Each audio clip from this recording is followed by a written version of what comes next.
Ya es de noche, pero vamos a hablar un poco de Batman Azteca, aquí con Galita.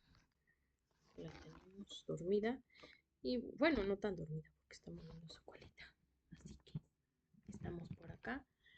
Ya hace frío, entonces me puse este chalecito cobija que me regaló mi amiga Sonia, así que muchas gracias Sonia, le he sacado mucho provecho en casi todo este año porque nos vimos en diciembre del año pasado y me ha servido mucho para estos fríos. Y bueno, pues vamos a lo de Batman. Si no han visto esta película, pues va a haber spoilers, aunque bueno, sí trata de la historia y eso ya está todo spoileado, pero más bien de cómo lo tratan ahí es de donde va a haber spoilers. Así que vamos a hacer esa advertencia. Muy bien. Bueno, pues si se quedaron por aquí, quiere decir que ya la vieron o que no importan esos spoilers. Y bueno, a mí me gustó la película. Claro que como historiadora sí me saltaron algunas cosillas por ahí de detalles, ¿no? Precisamente históricos, pero entiendo que pues obviamente pues es una ficción, ¿no? Está basado. De hecho, creo que logran momentos bastante buenos. Y en el caso, por ejemplo, las objeciones que puedo hacer o comentarios u observaciones son acerca de Hernán Cortés y Pedro de Alvarado, ¿no? Bueno, en primero, pues sí se entiende el tono que tiene porque pues es, no sé si para niños, pero supongo que en parte, ¿no? En parte sí. Entonces se nota mucho esa dualidad, ¿no? De buenos contra malos, así como villanos. Pero eso es normal en todas las películas de Batman, ¿no? O en casi todas, porque luego sí presentan por ahí algunos matices, pero entre esos matices me pareció interesante que hayan puesto a Hernán Cortés como el dos caras, ¿no? Porque realmente sí era así como la parte amable y la parte siniestra. Y eso sí lo tenía Hernán Cortés, o sea que sí tenía sus arrebatos y luego ya hacía sus pactos y alianzas. Entonces sí tenía como esa ambivalencia. En la parte de ellos dos, pues dan como a entender que Hernán Cortés es el que, como el autor intelectual de la matanza del Templo Mayor, ¿no? Porque él es el que le dice a Alvarado, ah, mira, como que le aconseja, ¿no? Me voy a ir, pero cuando estén así, desarmados, pues órale, ¿no? O sea, como que él había ideado eso.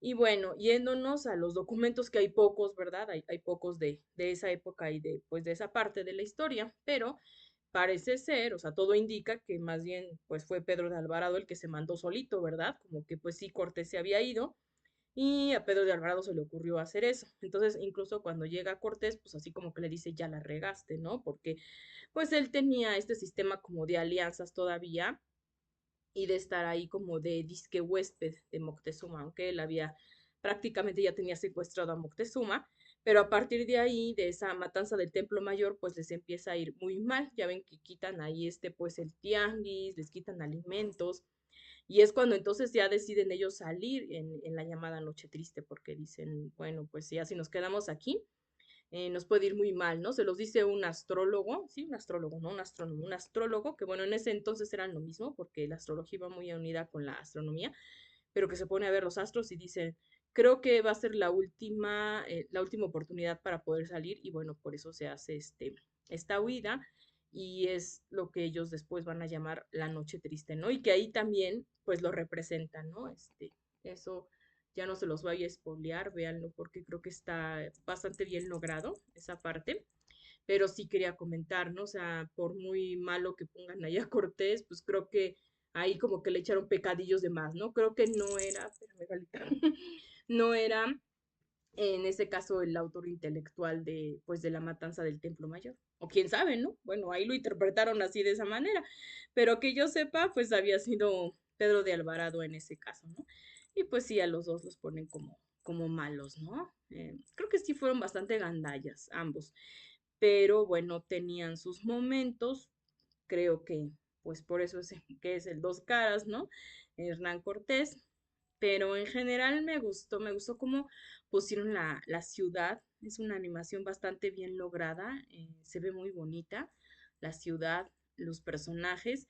Creo que le faltó un poquito más de desarrollo a Batman, como que se convierte muy pronto en Batman, pero creo que eso es porque iba a ser una serie y después ya lo hicieron película. Entonces a mí me hubiera gustado saber un poquito más del proceso, porque sí ponen ahí como que lo están entrenando, pero es poquito, ¿no? Y ya de pronto ya es Batman, ¿no? O sea, como que se preparó muy rápido, pero sí me gustó, siempre un suceso histórico que se representa y que trata, a pesar de ser Batman, trata de mantener pues algunos de estos relatos como La Noche Triste, como La Matanza del Templo Mayor.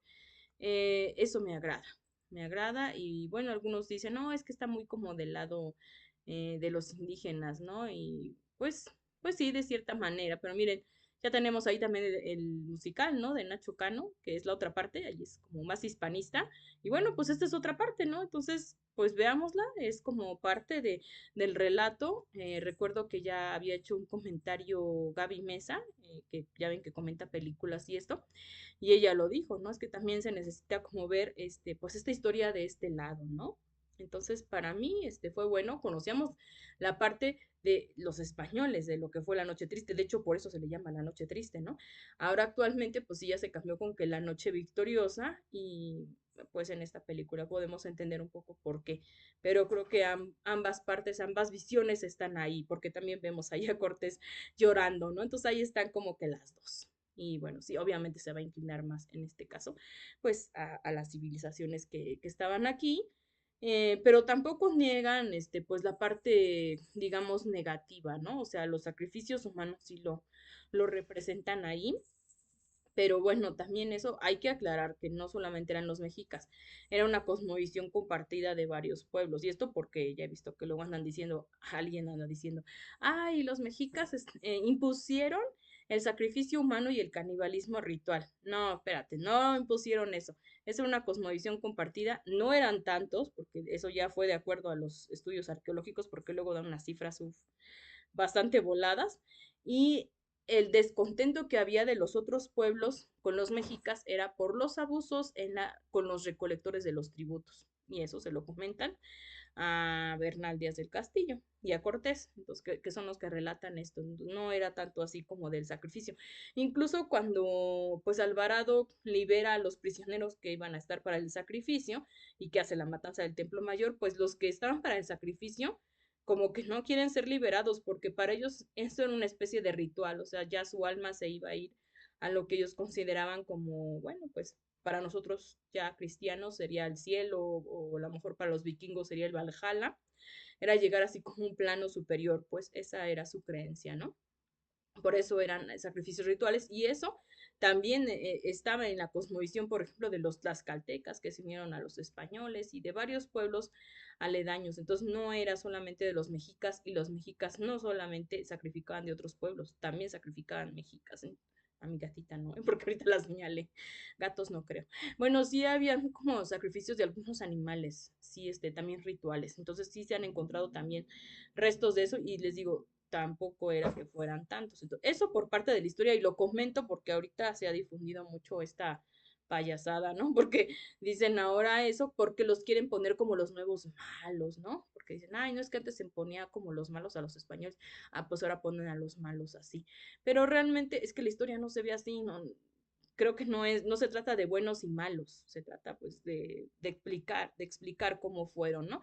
Y bueno, aquí como les digo, sí tienen como cara de malos, pero ahí, bueno, es una animación, es diferente, ¿no? En cuanto a la historiografía, creo que no debemos de caer en esas, pues, algo maniqueo, ¿no? De esa parte.